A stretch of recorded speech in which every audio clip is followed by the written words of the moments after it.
just not very good right now. We got to be better. We had a game plan as if he was playing this morning and didn't know that he wasn't playing until 30 minutes on the clock, so we had to switch our whole game plan, which kind of, which is tough, an adjustment period, but we still have to, be better than that. Oh, yeah, it feel like we lost 5 out of 7 now. It feel like that. Yeah, we got to figure it out. It's been 2017 so far. Frustration boiling over after losing for the 5th time in the last 7 games for LeBron and the Cavs. In fact, he also said off camera, we need a blanking playmaker. Yeah, that's what he said he needed. But today on Twitter, feeling the need to clarify, because some maybe took that to be a shot at the Cavs general manager, Dave Griffin. LeBron saying, I'm not mad or upset at management because Griff and staff have done a great job. I just feel we still need to improve in order to repeat. LeBron continued, if that's what we want to do. This is a team that spent a record amount of money on its payroll. We'll be spending even more of a record on its luxury tax. Let's bring in Greg Anthony, who will be on the Fan Night broadcast tonight with Matt Weiner and Kevin McHale. GA? Jared. All right, so we have no reason not to believe LeBron that it wasn't a shot at management or ownership. Let's take him for his word there. But what happened to all in Cleveland? If you are guy number 4 through 15 on this roster, how do you feel about LeBron saying we're top heavy and we need help ASAP?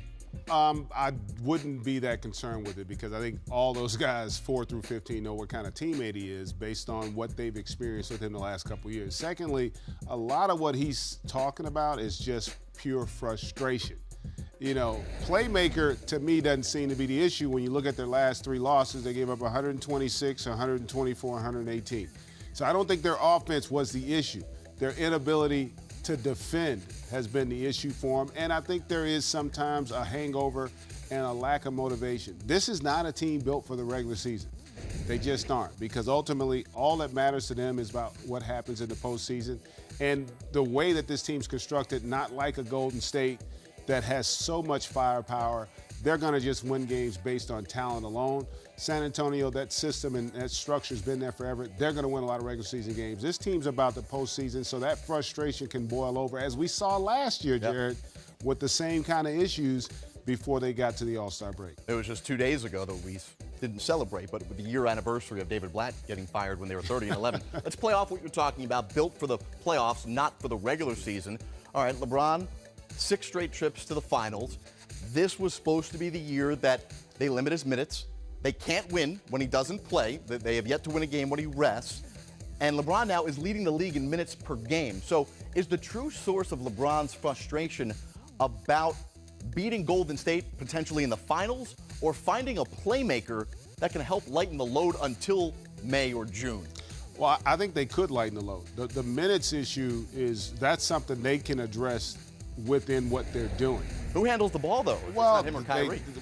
Kyrie can handle it. They can stagger their lineup. There are a lot of things that they can do in order to buy minutes. In essence, what I call middle relief, right? You need guys that can get the minutes. Now, keep in mind, they don't have J.R. Smith, which that's a huge and a significant loss for them. And they're also trying to integrate a new guy in Kyle Korver.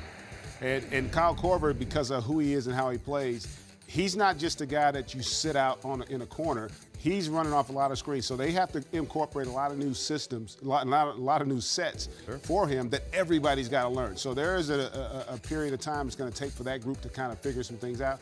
I think they're going to be fine, but this also does give you a sense of urgency in the locker room by him coming out and holding people accountable. And having said that, LeBron's got to play better. I know he had a triple-double last night, but he didn't play particularly well early in that game. And I think he's got to do more within the minutes, even if they limit them, in order for this team to win. And in a lot of ways, we kind of see why many people still feel he's the real MVP of the league, because he has as much weight for in terms of what it means to his team and how they ultimately are going to be judged as anybody in our league. Well, he has said that he has spoken to David Griffin. This is not the first time last night that he's mentioned needing a ball handler, a playmaker. In fact, he did it the day they got Kyle Korver. So let's safely assume that the Cavs management is now on the search, if they haven't started already, for a backup guard. Do you think the route to go, which has been long rumored, one of these guards that gets healthy, a Mario Chalmers or Jarrett Jack, maybe a Nate Robinson, or David Griffin gets real creative and tries to swing a deal for a guy like Rondo or a Darren Williams, who is rumored today? I don't see that one on the horizon. I think it potentially could be one of the guys that you're talking about that's been rehabbing that could come in. They need somebody to eat up minutes.